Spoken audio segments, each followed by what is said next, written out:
राष्ट्रवादी शरदचंद्र पवार पक्षाची सांगली, मिरज आणि कुपवाड महानगरपालिका निवडणुकीच्या पार्श्वभूमीवर बैठक संपन्न. सांगली, मिरज आणि कुपवाड महानगरपालिका निवडणुकीच्या पार्श्वभूमीवर मंगळवारी सांगली मिरज रोडवरील राष्ट्रवादी काँग्रेस शरदचंद्र पवार पक्षाची सांगली जिल्हा कार्यालय येथे आयोजित करण्यात आली होती. ही बैठक सकाळी 11 वाजता साजरी झाली. या सांगली, मिरज, कुपवाड शहर महानगरपालिका निवडणुकीच्या बैठकीमध्ये सर्व पक्षातील नगरसेवक, सेल प्रमुख व पदाधिकारी व बूथ अध्यक्ष यांची उपस्थिती राहिली. यावेळी बोलताना माजी नगरसेवक शेखर माने यांनी नव महाराष्ट्र 10 न्यूज प्रतिनिधी संवाद साधला.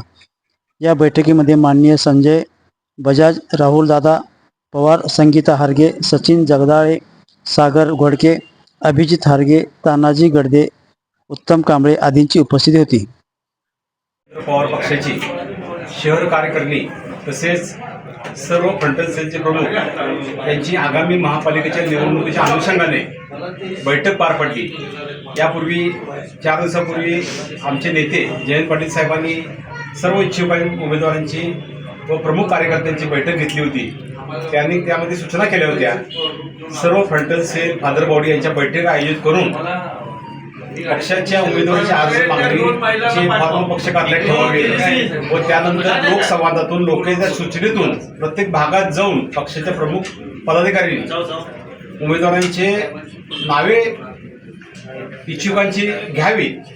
त्याप्रमाणे आज बैठकीमध्ये सर्व कार्यकर्त्यांना सूचना देण्यात आलेल्या आहेत की त्या कार्यकर्त्यांनी आपापल्या भागामध्ये लोकसंपर्क वाढवावा. महापालिकेची निवडणूक कधी पण लागण्याची शक्यता आहे.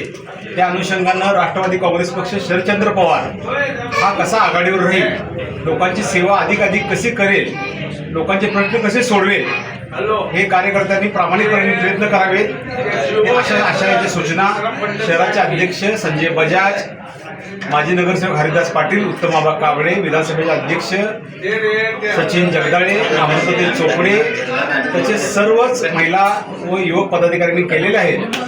आणि आज बैठक पार पडून उद्यापासून सर्व फ्रंटल सेलच्या स्वतंत्र बैठका ह्या कार्यालयामध्ये आयोजित करण्यात आल्या आहेत, जेणेकरून महापालिकामध्ये राष्ट्रवादी काँग्रेस पक्ष शरदचंद्र पवार हा 1 नंबरवर कसा राहील व जयंत पाटील साहेबांचं परत सत्ता ह्या महापालिकेत कशी प्रामाणिक प्रयत्न सर्व कार्यकर्त्यांनी करण्याच्या सूचना दिलेल्या आहेत.